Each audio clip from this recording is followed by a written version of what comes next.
Bismillahirrahmanirrahim. Assalamu alaikum, dear students of grade 12. I would like to welcome you to the platform of Noor School and College for online class of physics, grade 12. Dear students, today we are going to start our 13th chapter, the current electricity. Up till now, in the previous chapter we discussed about the electric charge and its properties like electric field and potential gradient and Gauss's law and Coulomb's law. Dear students, in this chapter we are going to consider the electric charges, but they are not at rest, they will be moving, the charges in motion. Okay, let's have a quick review that we have gone through up till now in the previous lecture. Dear students, in the previous lecture we discussed about the electric charge, and we know that what is electric charge. Electric charge is the subatomic particle that has a property to either attract or repel the like charge or anti-like charge. Like charges repel each other and opposite charges attract. It means that electric charge is having an internal property. Electric charge की एक internal property होती है particles की. Particles means small objects जैसे electron, proton, neutron. So electric charge is the internal property of subatomic particles. Due to this internal properties, like charges repel each other and opposite charges attract each other. This is very common question, common concept. Okay, after that we discussed that electric charge is of two types, positive and negative.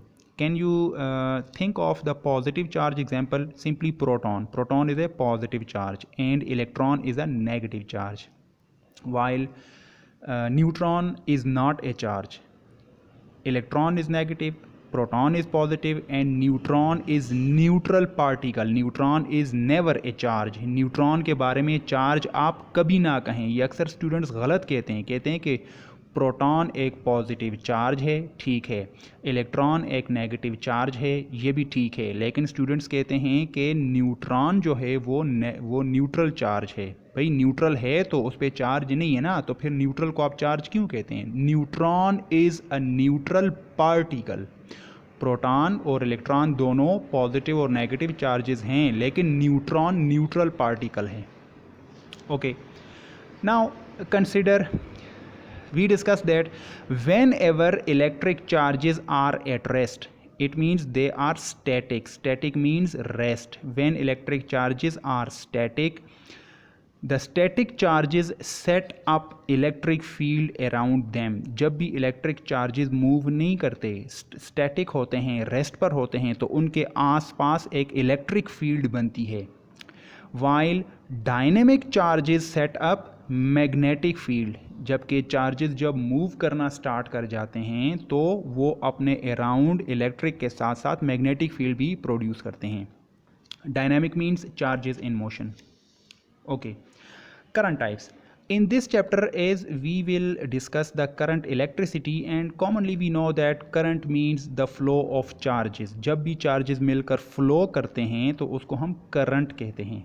Current की दो types होती हैं, conventional current and electronic current.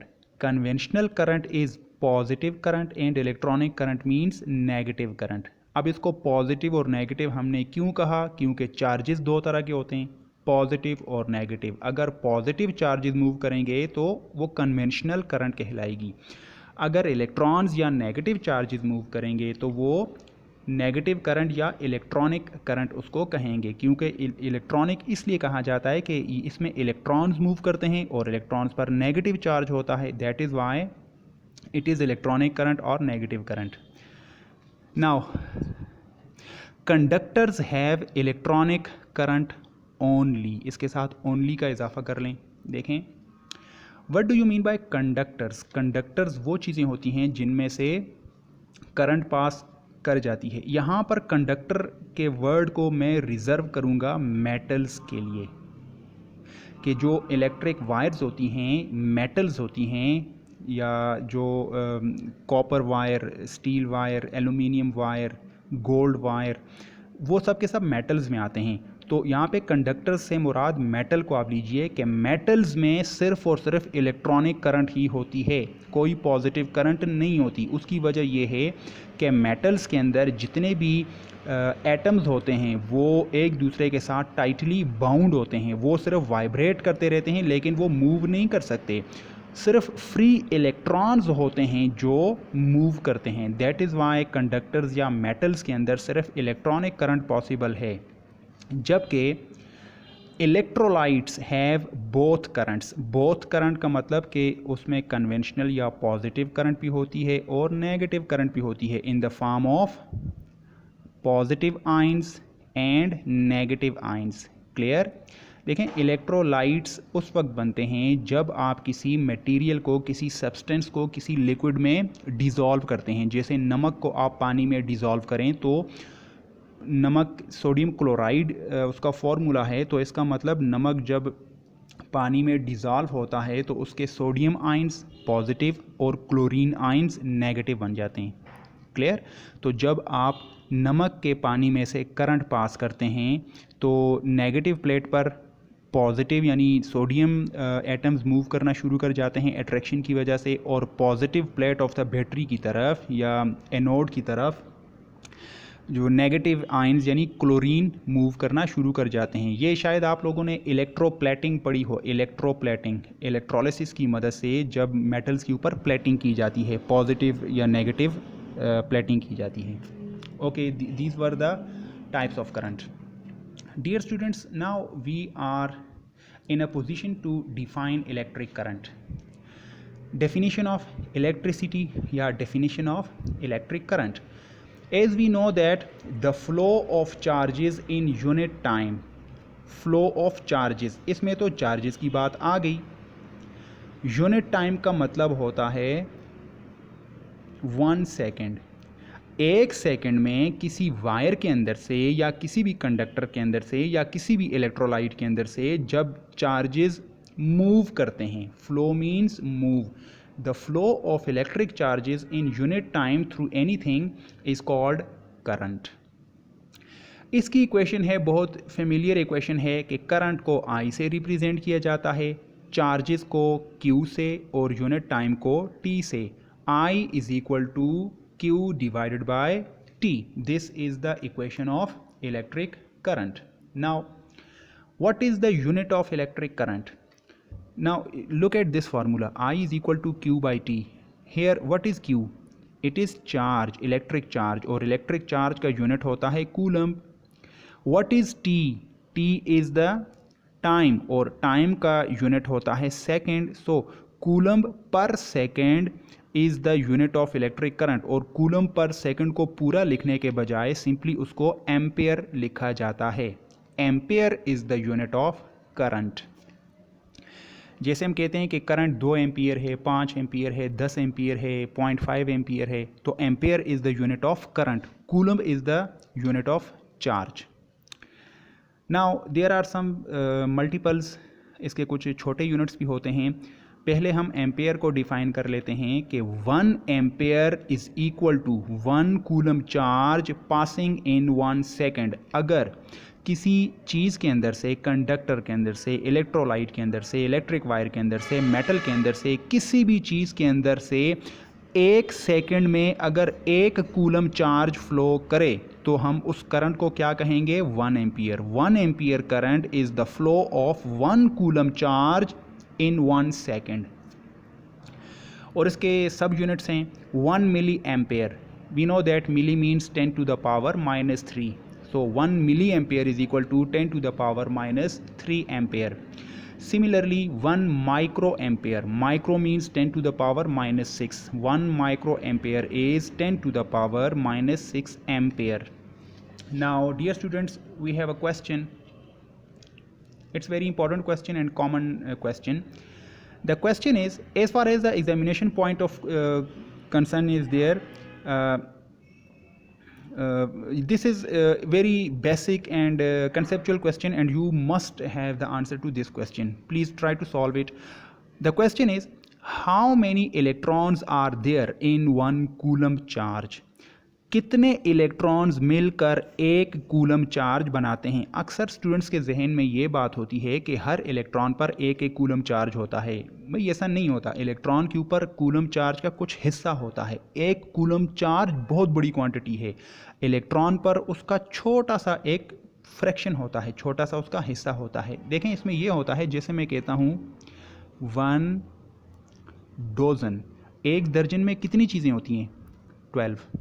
जैसे मैं कहता हूँ 1 मोल, एक मोल में 6.023 टाइम्स 10 टू द पावर 23 चीज़ें होती हैं। जिस तरह 12 चीज़ें मिलकर एक दर्जन बनाती हैं, 6 टाइम्स 10 टू द पावर 23 चीज़ें मिलकर, या पार्टिकल्स या एटम्स या इलेक्ट्रॉन्स, प्रोटॉन, न्यूट्रॉन्स वगैरह इतने एटम्स मिलकर एक मोल बनाते हैं, एवोगाड्रोस नंबर जिसको कहते हैं। इसी तरीके से कितने इलेक्ट्रॉन्स मिलकर एक कूलम चार्ज बनाते हैं, या एक कूलम चार्ज में कितने इलेक्ट्रॉन्स आ सकते हैं? This is the question. Now here is a hint for you. Charge on 1 electron, एक इलेक्ट्रॉन पर कितना चार्ज होता है वो हम जानते हैं, 1.6 times 10 to the power -19 coulomb. अगर इस इक्वेशन को आप यूज़ करें तो आपको मैं हिंट दे देता हूं कि 1.6 times 10 to the power -19 coulomb is equal to 1 electron. इतने कूलम चार्ज एक इलेक्ट्रॉन पर होता है, यानी 1 electron is equal to this coulomb charge. इससे पहले आप फाइंड आउट करें 1 कूलम चार्ज।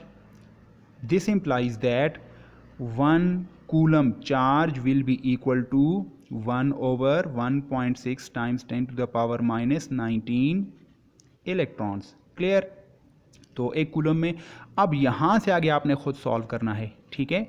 यहाँ से आगे आप खुद सॉल्व करें और इसका आंसर आप ट्रिलियंस, मिलियन, ट्रिलियंस या बिलियंस में लिखें। उस वक्त आपको आइडिया होगा कि कितने अरब, कितने खरब इलेक्ट्रॉन्स मिलकर सिर्फ एक कूलम चार्ज बनाते हैं। Okay, now direction of the current. Dear students, we now discuss the direction of the current. The important concept is that if current is the movement of charges, it should have some direction. तो हम direction की बात करते हैं कि current means the flow of charge and the direction of current means के ये जो कन्वेंशनल और इलेक्ट्रॉनिक्स, जो इलेक्ट्रॉनिक करंट जो दोनों होती हैं, ये हमेशा दोनों एक दूसरे के अपोजिट डायरेक्शन में होती हैं. We know that direction of current में जाने से पहले हम करंट की टाइप्स पढ़ते हैं. We know that there are 2 types of currents. Conventional current यानी positive current and electronic current means negative current. Conventional current electrolytes में होती है जिसमें दोनों पॉजिटिव और नेगेटिव आयंस मूव करते हैं. नेगेटिव करंट सिर्फ कंडक्टर्स और मेटल्स में होती है, इलेक्ट्रिक वायर्स में होती है. अब देखें, both currents have same effect. दोनों करंट्स के इफेक्ट सेम रहते हैं. इफेक्ट्स क्या हो सकते हैं? हीटिंग इफेक्ट, केमिकल इफेक्ट और मैग्नेटिक इफेक्ट. इसकी रीज़न क्या है कि पॉजिटिव करंट या नेगेटिव करंट के इफेक्ट्स, चाहे वो हीटिंग इफेक्ट हो, केमिकल इफेक्ट हो या मैग्नेटिक इफेक्ट्स हो, वो सेम इसलिए रहते हैं क्योंकि चाहे हम पॉजिटिव की बात करें या नेगेटिव करंट की बात करें, यानी प्रोटॉन या इलेक्ट्रॉन की बात करें, उनका मैस तो डिफरेंट है. प्रोटॉन इलेक्ट्रॉन से तकरीबन 2000 गुना हैवी है, उसका मैस ज़्यादा है, लेकिन दोनों का चार्ज सेम है. प्रोटॉन इलेक्ट्रॉन से हैवी है, वज़नी है. प्रोटॉन का मैस इलेक्ट्रॉन से ज़्यादा है, लेकिन प्रोटॉन और इलेक्ट्रॉन का चार्ज सेम है. जब चार्ज उनका सेम है तो दैट इज़ वाई उनके इफ़ेक्ट्स भी सेम होंगे, क्योंकि हीटिंग इफ़ेक्ट, केमिकल इफ़ेक्ट और मैग्नेटिक इफ़ेक्ट जो हैं उनमें मैस का कोई रोल नहीं होता. उनमें सिर्फ और सिर्फ चार्ज या करंट का रोल होता है. और करंट का मतलब है फ्लो ऑफ चार्जेस. और प्रोटॉन और इलेक्ट्रॉन या पॉजिटिव और नेगेटिव दोनों के चार्जेस सेम हैं, इसलिए उनके इफ़ेक्ट्स भी सेम होंगे. Now conventional current is standard current. ये सबसे इंपॉर्टेंट बात है कि कन्वेंशनल करंट को स्टैंडर्ड माना जाता है. देखें, आपने 9-10 में भी एक चीज़ पढ़ी होगी, system international of units. As we know that System International of Units is the system in which every physical quantity is measured in a unit, and all the people or all the countries of the world are agreed upon that system. पूरी दुनिया में एक ही system को follow किया जाता है. तो current के लिए भी कन्वेंशनल करंट को स्टैंडर्ड माना जाता है. उसकी रीज़न ये है, देखें हम पढ़ चुके हैं कि करंट की दो टाइप्स होती हैं, कन्वेंशनल करंट और इलेक्ट्रॉनिक करंट. तो लिहाजा प्रॉब्लम ये हुआ कि पॉजिटिव करंट को स्टैंडर्ड माना जाए या इलेक्ट्रॉनिक करंट को. अब चूंकि दोनों के इफ़ेक्ट्स सेम आते हैं, लिहाजा सिस्टम इंटरनेशनल में ये फैसला किया गया कि इलेक्ट्रॉनिक के बजाय कन्वेंशनल करंट को ही स्टैंडर्ड माना जाएगा. इसकी और कोई भी रीज़न नहीं है. ठीक है, तो कन्वेंशनल करंट या पॉजिटिव करंट को स्टैंडर्ड माना जाता है. Conventional current moves in the direction of electric field lines, और यही उसकी वजह थी कि किस वजह से कन्वेंशनल करंट को स्टैंडर्ड का दर्जा दिया गया. देखें यहाँ पे, देखें इससे आपको क्लियर हो जाएगी. लास्ट चैप्टर में हमने एक चीज़ डिस्कस की थी. आप कैपेसिटर को देखें. कैपेसिटर की दो प्लेट्स होती हैं, एक पे पॉजिटिव चार्ज, एक पर negative charge. Electric field lines को देखें. क्या इलेक्ट्रिक फील्ड लाइंस पॉजिटिव से नेगेटिव की तरफ नहीं होती? होती हैं. इलेक्ट्रिक फील्ड लाइंस पॉजिटिव से नेगेटिव की तरफ, ये इमेजिनरी लाइंस होती हैं जो पॉजिटिव से नेगेटिव की तरफ जाती हैं.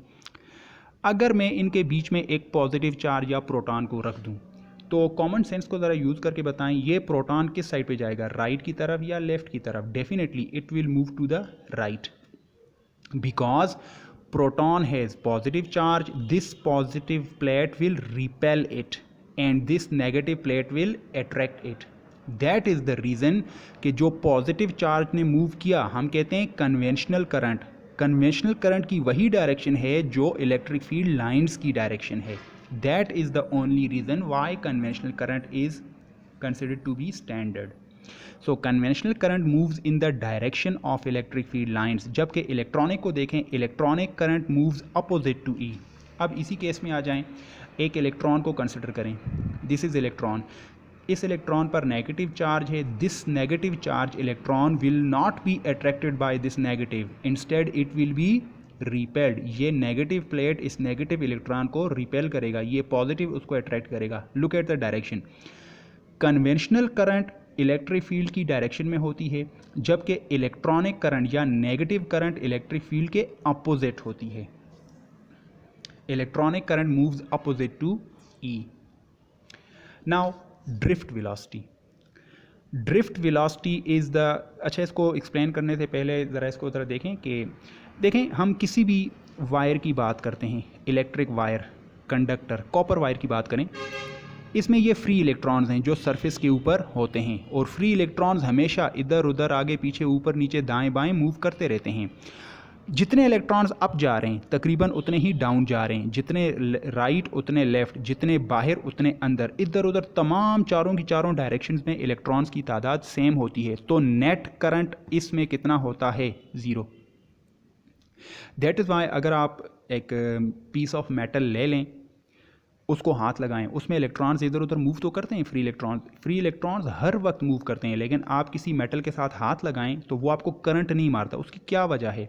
उसकी यही वजह है कि जितने इलेक्ट्रॉन्स पॉजिटिव की तरफ जा रहे हैं राइट की तरफ उतने लेफ्ट, जितने अप उतने डाउन, जितने बाहर उतने अंदर. तो राइट का लेफ्ट, अप का डाउन और रियर का फ्रंट, ये एक दूसरे को कैंसिल करते हैं. That is why the net current in any metal at normal conditions it is zero. तो average velocity is equal to zero when no voltage is present. जब आप किसी कंडक्टर या वायर के साथ कोई वोल्टेज नहीं लगाते तो तमाम इलेक्ट्रॉन्स की डायरेक्शन एक दूसरे को कैंसिल आउट कर देती है. But the average velocity is greater than zero when some voltage is applied. जब आप वोल्टेज लगाते हैं, वोल्टेज का क्या मतलब है? एक साइड को पॉजिटिव एक को नेगेटिव. तो क्या ये सारे के सारे इलेक्ट्रॉन्स अब पॉजिटिव की तरफ अट्रैक्ट नहीं होना शुरू हो जाएंगे? अब सबको एक डायरेक्शन मिल गई है, तो इसी को कहते हैं कि the average velocity is greater than zero. इसी एवरेज वेलोसिटी को कहते हैं द कंपोनेंट ऑफ वेलोसिटी, और इसी कंपोनेंट ऑफ वेलोसिटी को ड्रिफ्ट वेलोसिटी कहा जाता है. कि average velocity which is greater than zero, it is the component of velocity along direction of E. Anti direction, electron की बात हो रही है, इलेक्ट्रॉन इसकी अपोजिट की डायरेक्शन में, और इसको ड्रिफ्ट वेलोसिटी का नाम दिया गया है. और इसकी वैल्यू एवरेज फाइंड आउट की गई है 1 सेंटीमीटर पर सेकेंड.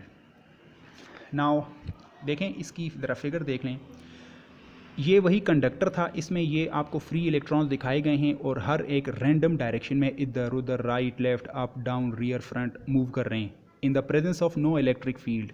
तो वो सब एक दूसरे के इफेक्ट को कैंसिल करते हैं, तो नेट करंट कितनी हो जाएगी, 0।